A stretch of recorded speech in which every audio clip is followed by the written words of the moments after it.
Welcome to episode 11 of learning investing from scratch.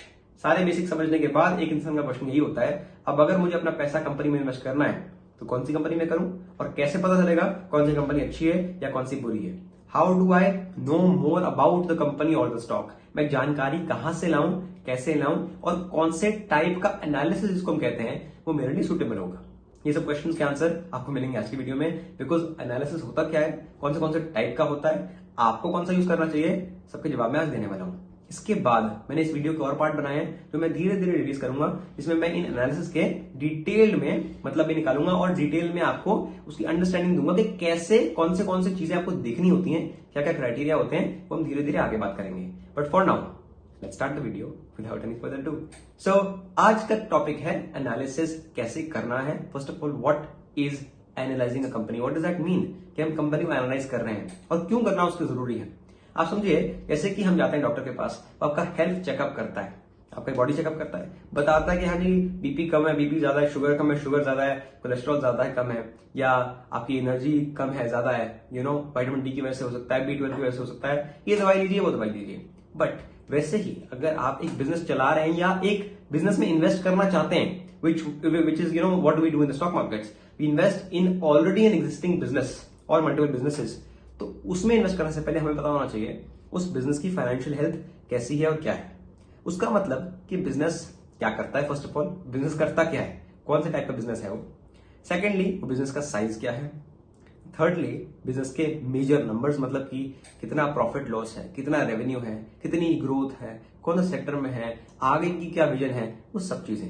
पर जो मैंने सारी चीजें अभी बोली आपके सामने, ये एक टाइप की एनालिसिस है जिसको हम फंडामेंटल एनालिसिस कहते हैं, और एक दूसरे टाइप की एनालिसिस भी होती है जिसको हम टेक्निकल एनालिसिस कहते हैं। पहले तो मैं इन दोनों में आपको अंतर बता दूं, डिफरेंस बता दूं। There are actually a lot of type of analysis, बहुत सारे तरीके के एनालिसिस हैं, ये तो सिर्फ मैंने आपको दो बताई हैं, but these are the most broadly used और most commonly used in the stock markets. Fundamental analysis और टेक्निकल एनालिसिस। फंडामेंटल एनालिसिस का मतलब कंपनी क्या करती है, कितना कमाती है, कितना आगे कमा सकती है, क्या उसके नंबर्स हैं, वो सब चीजें जो आपको बताएगा what are you buying. If you want to know what are you buying, you look at the fundamentals of the company. क्या प्रॉफिट लॉस है, क्या बैलेंस शीट है, क्या नहीं, वो सब है आपके फंडामेंटल में। But if you want to know then when should you buy that company, वो आता है टेक्निकल्स में कि किस भाव पे मुझे लेना चाहिए या किस टाइम पे लेना चाहिए, वो होता है टेक्निकल्स। बिकॉज टेक्निकल का मतलब प्राइस चार्ट्स, जिसको हम कैंडलस्टिक चार्ट्स या प्राइस चार्ट्स बोलते हैं, देखते हैं हम चार्ट्स को। वो चार्ट जब हम पढ़ते हैं उससे हमें यही पता चलता है कि प्राइस अभी कहां चल रहा है एंड आगे कहां जा सकता है। एक पॉसिबिलिटी, एक अजम्पशन हम लगा सकते हैं, हमें अंदाजा मिल जाता है by looking at the structure of that particular stock. तो उससे ही पता चलता है कि हाँ अभी स्टॉक मेरा प्राइस वीक है तो मैं थोड़ा रुक सकता हूं या रुक सकती हूं, बाद में ले लेंगे, या अभी स्ट्रांग है तो अभी लेना चाहिए, आगे अच्छा करेगा। वो आपको चीजें बताती हैं, टेक्निकल एनालिसिस में पता चलती हैं आपको। तो पहली बात तो ये दो तरीके के अलग अलग हो गए एनालिसिस।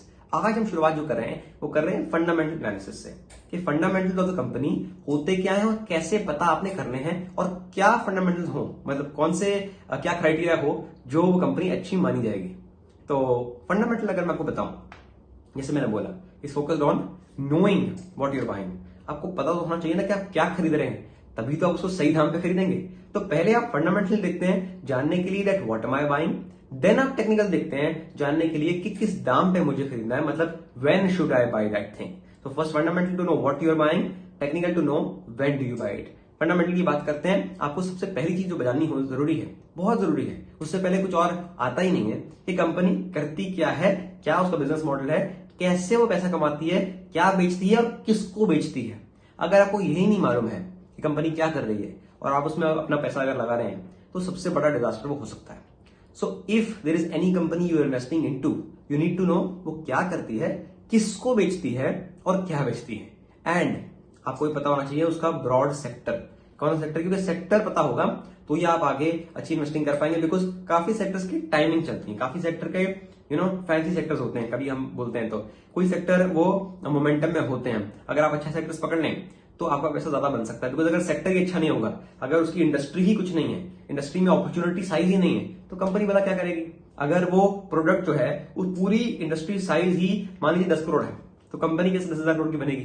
वो प्रोडक्ट ही अगर 10 करोड़ का बिकना है तो, उसकी डिमांड ही अगर नहीं है तो, उसका टाइम जैसे कहते हैं ना टोटल एड्रेसेबल मार्केट ही नहीं है तो इसीलिए आपको ब्रॉड सेक्टर्स पकड़ने हैं, बड़े बड़े मोमेंटम वाले और एवरग्रीन सेक्टर्स जो चलते रहेंगे, क्योंकि उनकी कंपनीज का स्कोप भी ज्यादा होगा, क्योंकि जो सर्विस या प्रोडक्ट बेच रहे हैं उसका ही स्कोप ज्यादा है। So first you need to know what is the company selling, to whom is it selling, business model क्या है, कैसा पैसा बनाती है। सेकेंडली सबसे मेन चीज उसके बाद आती है कंपनी का साइज क्या है, उसको हम बोलते हैं मार्केट कैपिटलाइजेशन, मतलब कि कंपनी की आज की डेट पे अभी के टाइम पे वैल्यू कितनी चल रही है, जिसका फॉर्मूला होता है पर शेयर प्राइस, जो पर शेयर का एक भाव है, share price multiplied by the numbers of outstanding shares, जितने शेयर उसके लिस्टेड हैं। मान लीजिए इतना बड़ा एक पिज्जा है, एक स्लाइस पिज्जा का वो कह रहा है 100 रुपए का है, पर ऐसे 10 स्लाइस हैं तो पूरा पिज्जा हो गया 1000 रुपए का। तो आपको पूरे पिज्जा की वैल्यू निकालनी है ताकि पता चले कि हाँ दाम क्या है। वैसी कंपनी की वैल्यू भी स्टॉक प्राइस से नहीं निकलती है, पूरी मार्केट कैप से निकलती है। स्टॉक प्राइस तो एक स्टॉक का प्राइस बता रहा है, उसको मल्टीप्लाई करना है नंबर ऑफ शेयर जितने हैं उससे, पूरा मार्केट कैप आएगा, बताएगा कि कितनी कंपनी बड़ी है कितनी छोटी है। ज्यादा छोटी है तो रिस्की हो सकती है पर स्कोप भी ज्यादा हो सकता है, ज्यादा बड़ी है तो शायद धीरे चलेगी पर सेफ्टी भी होगी। So according to your risk appetite आप चूज कर सकते हैं छोटी कंपनी में लगाना है या बड़ी में, पर पता होगा तो ही लगाएंगे, ये नहीं पता तो फिर कुछ नहीं पता। एंड इसके बाद आपको जानना जरूरी है about the major number of the company, जैसे कि top line and bottom line, जिसको हम कहते हैं रेवेन्यू कितना वो काम कर रही है और प्रॉफिट कितना वो बचा पा रही है, या क्या बचा पा भी रही है कि नहीं, क्योंकि अगर बचा ही नहीं पा रही तो वो आपके लिए बिग नो है। प्रॉफिटेबल कंपनी अगर नहीं है तो फिर तो इन्वेस्ट करने का मतलब ही नहीं है। ये होते हैं कुछ basics of fundamental analysis, basics of fundamental versus technical, और कौन सा क्यों चाहिए होता है ये मैंने आपको आज समझाया। अगली वीडियो से फंडामेंटल की मैं थोड़ी डिटेल में बात करूंगा, एक चेकलिस्ट की बात करूंगा जिसको आप यूज कर सकते हो टू आइडेंटिफाई गुड कंपनीज और स्टॉक, और टू एटलीस्ट नो कि हाँ किस टाइप का बिजनेस है, अच्छा है कि नहीं, आगे क्या विजन रख सकते हैं हम, कुछ बेसिक क्राइटेरिया जिससे आप इतना तो बता पाएंगे हाँ इस कंपनी में मैंने इन्वेस्ट नहीं करना है, अगर ये चीजें भी नहीं है तो इन्वेस्ट नहीं करना है, या ये चीजें हैं तो इन्वेस्ट कर सकते हैं। एक बेसिक क्राइटेरिया जो एटलीस्ट मैं यूज करता हूं अपनी इन्वेस्टिंग के लिए। Well of course it is not a recommendation, but एक क्राइटेरिया होता है तो आसानी हो जाती है काम करने में, पता लग जाता है कि क्या करना है और क्या नहीं। बाकी तो ऑफ कोर्स आपको समझना है, जानना है और फिर इन्वेस्ट करना है। I will now see you in the next one. I hope you enjoyed the video. This is Gauraj Singh signing off, bye bye.